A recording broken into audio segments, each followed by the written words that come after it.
এবার অস্ট্রেলিয়াকে মাটিতে মিশিয়ে দিয়েছে বাংলাদেশ। এবার বাংলাদেশের পক্ষ নিয়ে একই বলল সাবেক ক্রিকেটার আকাশ চোপড়া। দীর্ঘ 23 বছর পর টেস্ট খেলতে অস্ট্রেলিয়া সফরে গেছে বাংলাদেশ। অজিদের ঘরের মাঠে তাদের হারিয়ে সিরিজ শুরু করা টাইগারদের বড় চমক দিয়েছে। তবে ভারতের সাবেক ক্রিকেটার আকাশ চোপড়া মনে করেন বাংলাদেশে নিজেদের প্রমাণ করেছে এবং পরিশ্রম করেই প্রাপ্যটুকু বুঝিয়ে নিয়েছে।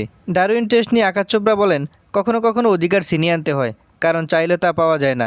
এটা বাংলাদেশ ক্রিকেটের কাহিনী। তারা অস্ট্রেলিয়াকে হারিয়ে একটা পরিষ্কার বার্তা দিয়েছে যে আমরাও এই মঞ্চের যোগ্য। তোমরা আমাদের 23 বছরেও একবারও আমন্ত্রণ জানাওনি, কিন্তু যখন আমাদের ডাকলে তখন তোমাদের মাঠে একদম ধুলোয় মিশিয়ে দিলাম। এটাই বাস্তবতা। তিনি আরও বলেন, 2023 সাল থেকে 2026 সাল মাঝে অনেক টেস্ট হয়েছে। অস্ট্রেলিয়া এমন একটা দেশ যারা টেস্ট ক্রিকেটে অনেক বেশি দাম দেয়, ভালোবাসেন এবং দাবি করে তারাই টেস্ট ক্রিকেটকে বাঁচিয়ে রেখেছে। কিন্তু তোমরা তো বাংলাদেশকে আমন্ত্রণ জানাও না। শুধু বাংলাদেশ নয়, আরও অনেক দেশ আছে যাদের তারা আমন্ত্রণ জানাতে চায় না। এজন্য বাংলাদেশের এই জায়গা খুবই গুরুত্বপূর্ণ।